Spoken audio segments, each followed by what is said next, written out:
स्वागत है आपके अपने YouTube चैनल इकरा जीएस में। आज हम आप लोगों को पढ़ाएंगे डीएलएड के लिए मैथ का प्रैक्टिस सेट। ठीक है, डीएलएड के लिए मैथ का प्रैक्टिस सेट। ठीक है, ये आपके 2023 में पूछे गए प्रश्न हैं। 2023 के पूछे गए प्रीवियस ईयर के क्वेश्चन हैं। काफ़ी इजी क्वेश्चंस हैं ये 10th लेवल के क्वेश्चंस हैं।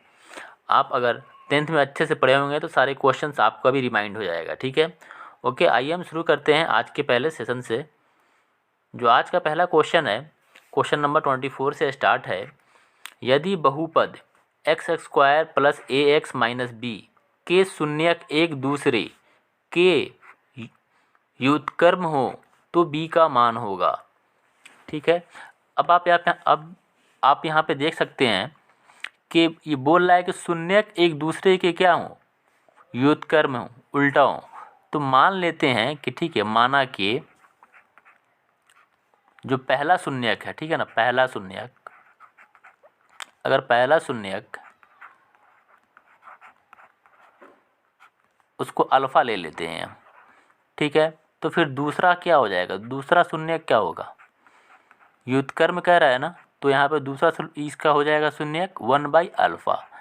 ठीक है, अब आप जानते हैं कि शून्यकों का गुणनफल बराबर क्या होता है। ठीक है, शून्यकों का गुणनफल, शून्यक का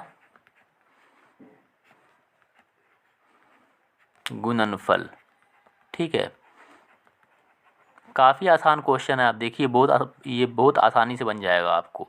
ठीक है, क्या होता है आपका c/a होता है, c/a। ठीक है, और शून्यक कौन कौन सा है, यहाँ पे अल्फ़ा है एक और दूसरा शून्यक है 1/α। मतलब कि यहाँ पे अल्फ़ा इंटू 1/α। ठीक है, ये आपका जो है द्विघात समीकरण है। इसमें c कौन सा पार्ट होता है, c होता है सबसे लास्ट वाला, ये आपका c होता है सबसे लास्ट वाला। तो देखिए c की वैल्यू कितनी है, -b है। ठीक है, तो -b लिख देंगे हम यहाँ पे। ठीक है, और a कितना है, a की जगह पे यहाँ पे क्या है, कुछ नहीं है, तो क्या होगा, 1 होगा, तो यहाँ पे 1 लिखेंगे। ठीक है, अब यहाँ से आप देखिए अल्फ़ा से अल्फ़ा ये कट गया, तो क्या बच गया यहाँ पे 1 इज इक्वल टू -b। तो b इज इक्वल टू क्या हो जाएगा, तो यहाँ से आपका b इज इक्वल टू निकल कर आएगा b इज इक्वल टू -1। ठीक है, तो b इज इक्वल टू -1 इसका सही उत्तर हो जाएगा, इसलिए सही जवाब है इसका ऑप्शन नंबर सी। ठीक है, अब देखते हैं हम नेक्स्ट क्वेश्चन को, क्वेश्चन नंबर 25। देखिए क्वेश्चन नंबर 25 है आपका कि यदि बिंदु x2 -3 -4 7 -5 संरेखी हो तो x का मान होगा। अब देखिए कोई भी अगर 3 बिंदु संरेखी होते हैं, ठीक है ना, तो वहाँ पे त्रिभुज का जो क्षेत्रफल होता है वो 0 होता है। ठीक है, तो यहाँ पे क्या लिखेंगे हम, त्रिभुज का क्षेत्रफल का अगर फॉर्मूला हमें याद होगा तो उसको हम यहाँ पे लिख देंगे। यहाँ पे क्या होगा, त्रिभुज का क्षेत्रफल 0 होगा, क्योंकि बिंदु क्या है, संरेखीय, मतलब एक ही लाइन में है, एक ही लाइन में है, तो इसका कोई क्षेत्रफल होगा, बताइए, नहीं होगा ना। तो इसलिए क्या होगा, इसका त्रिभुज का क्षेत्रफल क्या हो जाएगा, 0 हो जाएगा। तो इसका फॉर्मूला होता है 1/2, ठीक है, x1, थोड़ा सा टाइम लगेगा लेकिन आपको समझ में आसानी से आ जाएगा, y2 - y3, y2 - y3। ठीक है, फिर प्लस में x2 और उसके बाद हो जाएगा y3 - y1, y3 - y1। ठीक है, फिर प्लस उसके बाद क्या हो जाएगा आपका x3। ठीक है, तो यहाँ पे हम लिख देते हैं इसको x3 इंटू y1 - y2। ठीक है, ये आपका हो गया फॉर्मूला। अब इसी फॉर्मूला में हम क्या करेंगे कि इस वैल्यू को पुट कर देंगे। फर्स्ट वाला क्या है हमारा, ये आपका x1 है, ये आपका ये आपका y1 है, यहाँ पे ये x2 है, ये y2 है, ये और ये आपका x3 है और ये y3 है। ठीक है, तो यहाँ पे वैल्यू को पुट करेंगे 1/2। ठीक है, और देखिए x1 की जगह पे क्या है, x1 की जगह पे आपका x है, तो x लिख देंगे। ठीक है। उसके बाद देखेंगे y2 की जगह पे क्या है, y2 की जगह पे -4 है यहाँ पे, तो -4, ठीक है, -4 लिख देंगे। फिर देखिए अब यहाँ पे y3 की जगह पे क्या है, ये भी -5 है, तो एक तो होगा ये आपके फॉर्मूले का माइनस है और -5 इसका y3 है, तो इसको ब्रैकेट में हम अंदर घेर देंगे, ठीक है। फिर प्लस में अब यहाँ पे लिखेंगे हम x2, अब x2 की जगह पे क्या है, -3 है, तो यहाँ पे लिखेंगे -3। थोड़ा सा टाइम लगेगा इसमें, लेकिन आपको अच्छे से समझ में आ जाएगा, ठीक है। अब फिर देखिए यहाँ पे y3 की जगह पे क्या है, तो y3 की जगह पे है यहाँ पे -5 -2, ठीक है ना। y1 की जगह पे क्या है, -2, ठीक। अब यहाँ पे देखिए x3, अब प्लस में आप क्या, यहाँ पे x3 क्या है आपका 7 है, उसके बाद है 2 माइनस और माइनस का 4 हो जाएगा यहाँ पे, y2 की जगह पे क्या है, -4। अब जब इसको पूरे को सोल्व करेंगे हम, ठीक है, तो पूरे को सोल्व करने के बाद क्या आ जाएगा आपका, x + 21 + 42 = 0 आएगा, ठीक है। इस आप पूरे को सोल्व कीजिएगा ना, तो ये आपका आ जाएगा, ठीक है। इसको सोल्व करके देख लीजिएगा आप। हम लोग क्या करेंगे, अब ऐड कर लेंगे, x प्लस ये क्या हो जाएगा, 63 होगा, x + 63 = 0। तो x = कितना आ जाएगा, यहाँ से देखिए आप, x = आ जाएगा -63, कितना आ गया, x = -63, ठीक है। तो आपका सही जवाब हो जाएगा ऑप्शन नंबर बी, ठीक है ना। x की वैल्यू कितनी हो जाएगी, -63। अब क्वेश्चन नंबर 26 है, तो पाई किस प्रकार की संख्या है, ठीक है। तो पाई के बारे में आप जान लीजिए कि पाई जो होता है ये आपका एक अपरिमेय संख्या होता है। कैसा होता है ये अपरिमेय संख्या होता है, अपरिमेय, ठीक है। पाई जो होता है, क्योंकि जो परिमेय संख्या होता है ना, परिमेय संख्या जो होता है, इसे हम p/q के फॉर्म में लिख सकते हैं। जैसे आपका हो गया 2/5, ये आपका परिमेय संख्या हो गया, या फिर सिर्फ 2 भी रहेगा तो ये भी परिमेय संख्या हो जाएगा। लेकिन मतलब के पाई रहे या फिर आपका ऐसे रहे √5 रहे, तो ये भी आपका क्या है, ये भी आपका अपरिमेय संख्या है। तो इसका सही जवाब हो जाएगा ऑप्शन नंबर सी, पाई एक अपरिमेय संख्या है। नेक्स्ट क्वेश्चन है क्वेश्चन नंबर 27, ठीक है ना। ये क्वेश्चन काफ़ी आसान है। देखिए कोनों का कौन सा समूह आरोही क्रम में, थोड़ा सा आप मैथ पे ध्यान दे दीजिएगा, तो आपका 25 में से 25 नंबर आएगा, ठीक है। 25 में से 25 नंबर आपका मैथ में आ जाएगा। जो हमने सीरीज अभी चला रखा है, आप उसको फॉलो करेंगे तो आपका 25 में से 25 आ जाएगा, ठीक है।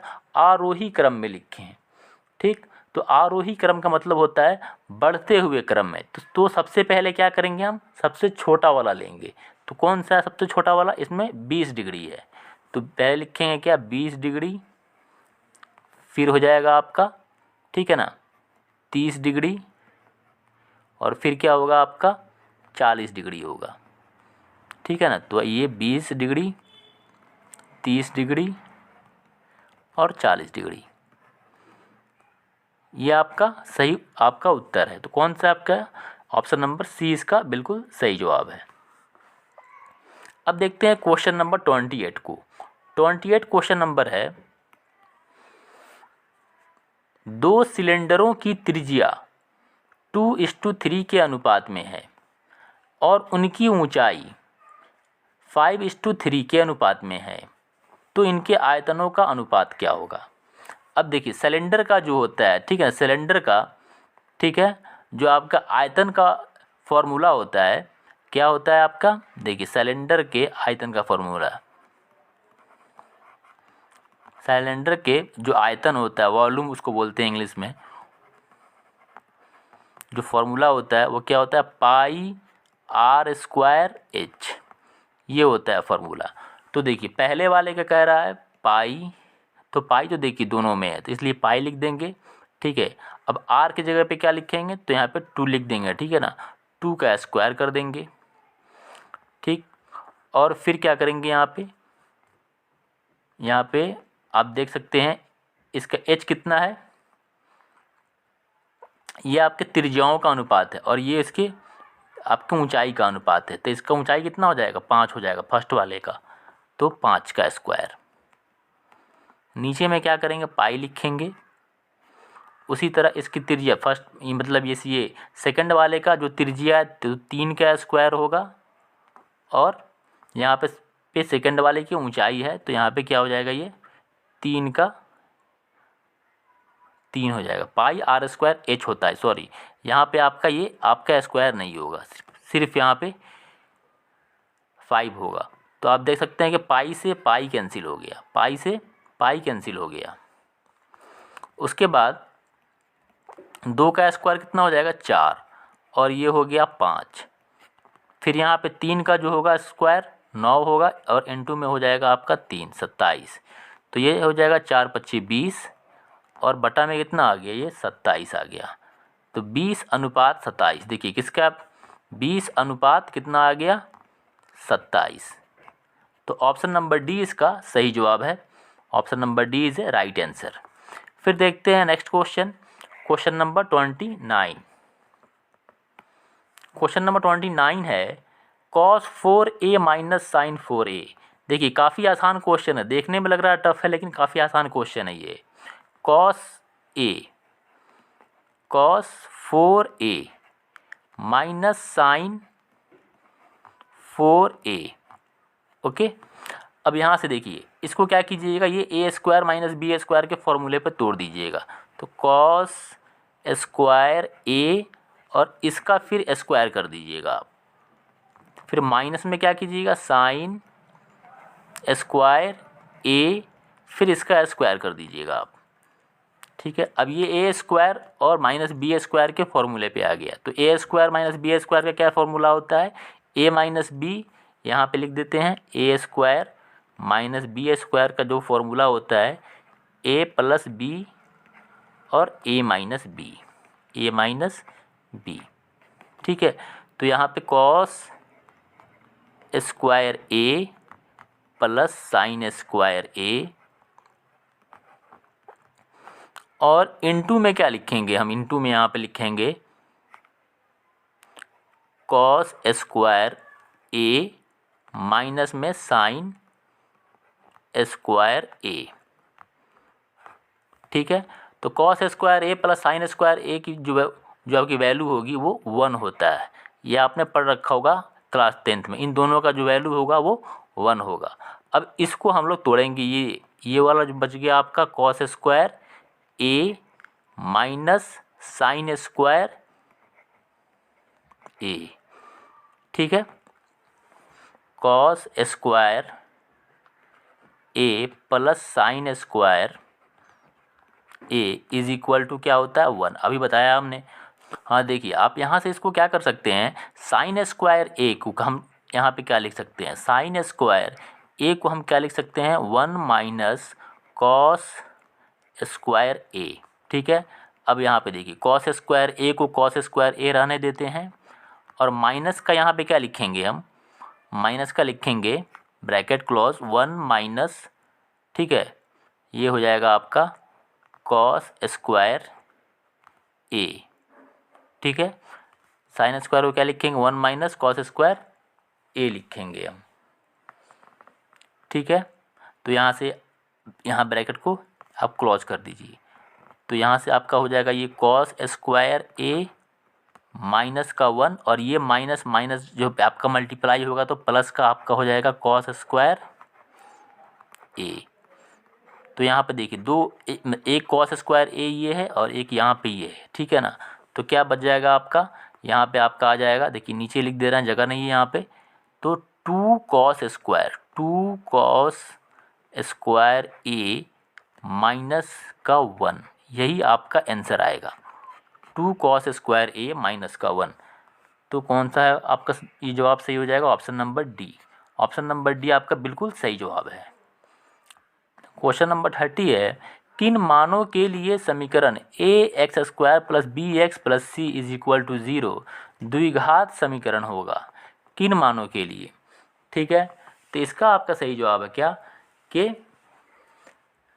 जो आपका द्विघात समीकरण होता है वो ए बिलोंग्स टू आर, ठीक है ना, आर जो होता है सिर्फ जीरो को छोड़ के, A does not is equal to zero, मतलब ए के सभी मान नहीं हो सकते हैं, ठीक है ना, A does not is equal to zero होगा तो ये आपका बिल्कुल सही होगा, ये आपका द्विघात समीकरण हो सकता है बी के सभी मानों के लिए, ठीक है।